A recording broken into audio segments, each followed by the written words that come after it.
Bonjour, Bonjour, qui êtes-vous? Dominique Rivière, je suis le conservateur honoraire de l'écomusée de la Bresse bourguignonne. Alors pour vous, la Bresse, c'est quoi?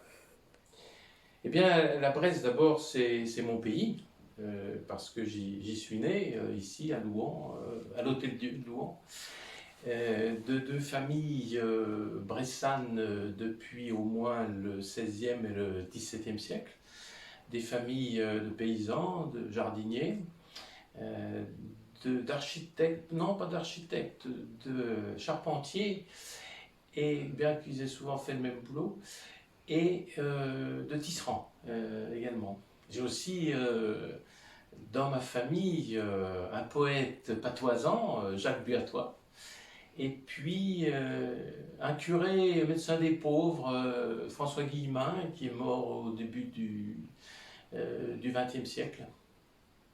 Donc c'est une région à laquelle je suis profondément attaché, d'autant plus que j'ai eu l'occasion, à l'issue de mes études, dont j'ai consacré la thèse à l'architecture en Bresse-Bourguignonne, euh, Pierre Jox m'a donné l'occasion, avec pas mal d'amis et de camarades, de créer un écomusée en Bresse-Bourguignonne, ce qui m'a occupé une quarantaine d'années à peu près, pour aboutir à la mise en place d'une douzaine de sites visitables sur la totalité de ce secteur, en partant du château départemental de Pierre-de-Bresse. Alors pour moi, la Bresse, au-delà de cet attachement, évidemment, c'est un joli pays, c'est un pays bleu et vert. Un pays bleu comme le bleu profond des étangs ou encore le bleu azuréen du ciel. Un pays très vert aussi avec les mille variétés de couleurs de la végétation, que ce soit des arbres nombreux, des plantes également. Un pays vert et bleu que viennent égayer les maisons bressanes. Les maisons bressanes qui, elles, sont toutes naturelles, c'est-à-dire construites avec la terre de Bresse, de couleur ocre ou terre brûlée, avec leurs murs en briques, crues ou cuites, leurs tuiles, leurs toits débordants pour les protéger au sein de ce bocage, avec de magnifiques silhouettes dû au travail de ces charpentiers. Justement, on a souvent dit que les maisons bressanes étaient des vaisseaux de marine retournés. Et c'est peut-être vrai parce que mes ancêtres rivières du XVIIe siècle, lorsqu'ils sont venus s'installer ici, venaient de Gironde et ils étaient charpentiers de marine. Et on les a fait venir pour sélectionner, couper des chênes dans les forêts bressanes pour la marine de Louis XIV. Et donc voilà, comment je peux résumer cette Bresse. Cette Bresse qui est restée bocagère, au moins on va dire dans un rayon de 15 à 20 km autour de Louhans, là où l'agriculture extensive n'a pas encore frappé. Et là où on retrouve ces doux vallonnements. Nous sommes au pied du Jura, le Jura en s'élevant auprès de cette masse d'argile bressane, lui a créé des vagues, des mouvements, comme de la pâte à modeler.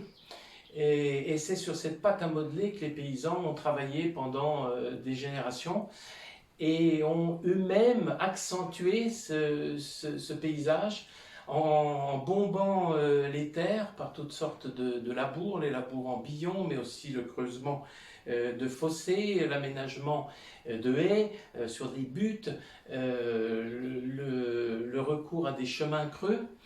Et tout ça, il n'y a pas de paysage naturel. En Bresse, l'homme est passé partout et l'homme a surtout hyper travaillé le paysage.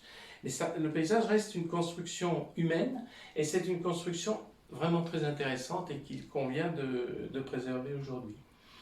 Tout ce que je vous dis là, c'est un peu les choses qu'on a essayé de faire à l'écomusée, bien sûr, en 40 ans.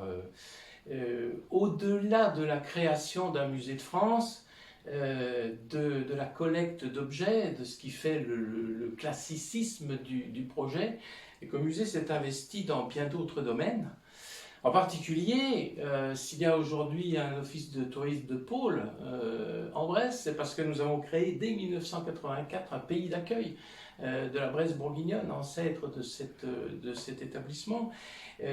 S'il y a Bresse Initiative aujourd'hui, c'est parce qu'en 1986, on a mis en place avec le ministère de l'artisanat une plateforme artisanale et d'entreprise. S'il y a aujourd'hui un parc régional qui se prépare, c'est parce que dès 1990, lorsque nous étions investis de la mission du plan vert de la Bresse bourguignonne, nous préconisions déjà cela sur une partie, en tout cas, de cette Bresse bourguignonne. Si l'architecture a été préservée, nous y avons participé aussi. Nous avons été la tête de file du plan d'excellence rurale architecture dans les années 2010, qui a abouti à la rénovation des combles du château de Pierre-de-Bresse, qui a la rénovation muséographique, qui a abouti à la rénovation du moulin de Montget, de la ferme à Mentreuil, de la ferme Plissonnier à Saint-André-en-Bresse, de la ferme du Champ-Bressan à Romney. Tout ça, c'est des projets emblématiques pour un territoire. Pour un territoire qui n'est plus, comme l'écrivait Jean Loinet, un poète en 1914 dans les rimes bressanes, il écrivait « La Bresse est un gras pays heureux qui a de belles filles, c'est Poularde ». Ah, c'est un peu sexiste, hein, d'une part, mais c'est aujourd'hui complètement faux, parce que la Bresse a beaucoup évolué. Et cette évolution, nous la sentions parce que quand nous avons créé l'écomusée dans les années 80, nous nous sommes beaucoup appuyés sur une étude qui s'appelait le PAR, le plan d'aménagement rural, que la Bresse avait vu s'offrir dès 1974. Et là-dedans, il y avait bien sûr un appel à la mise en place de tout ça, de tout ce dont je viens de parler, que ce soit culturel, économique, touristique, etc. Mais autour de deux grands chantiers de restructuration du pays, qui étaient 1974, qui était la construction d'une autoroute. Ce fut l'autoroute A39. Il a fallu attendre les années 2000 quand même. Et puis le deuxième point, et qui concourra, à mon avis, à préserver cette entité du paysage, cette beauté du paysage que j'ai évoqué, c'est le contournement de Louhans. Tout simplement pour éviter ces encombrements, ces poids lourds, toutes ces choses qui dénaturent le pays et qui empêchent les gens d'y accéder. Bientôt on ne pourra plus y accéder. Donc voilà, le prochain chantier, il est là, avec bien évidemment une remise en forme de la ville qui mérite d'être inscrite parmi les villes d'art et d'histoire. C'est le seul endroit en France où on voit des arcades comme ça, tout ça mérite d'être complètement restauré, assaini, etc. Donc il y a encore beaucoup de travail sur les planches pour les années qui viennent. Et puis je voudrais terminer aussi sur un côté optimiste. Si tout ça a été possible, si tout ça aujourd'hui est envisageable, c'est parce que la Bresse est loin d'être resté ce pays de poularde et d'agriculture ringarde. La Bresse, c'est pas la Silicon Valley, mais c'est un pays industriel aujourd'hui. Il y a l'agroalimentaire, mais il y a aussi la plasturgie qui est très importante ici. C'est un pays qui a vu la rénovation de son habitat par l'arrivée massive des citoyens helvétiques, notamment qui ont sauvé pour plusieurs générations ces maisons dont j'ai parlé. C'est le seul pays, la seule zone de toute la Bourgogne avec l'agglomération dijonnaise qui a gagné autant de population dans les années 1995-2005 à peu près. Donc il y a un renouvellement complet de cette population et pour lequel il convient d'être optimiste. Et il faut être optimiste pour cette région. Alors évidemment, cette population, il faut s'en occuper, il faut pas la décevoir. S'ils sont venus s'installer là, c'est qu'ils appréciaient déjà un certain nombre de choses. Et puis aujourd'hui, eh ben, faut continuer dans les équipements, il faut les aider à circuler.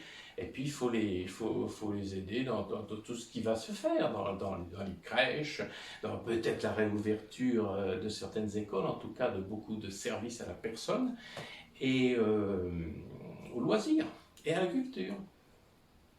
Eh ben, merci beaucoup. Ce fut avec plaisir.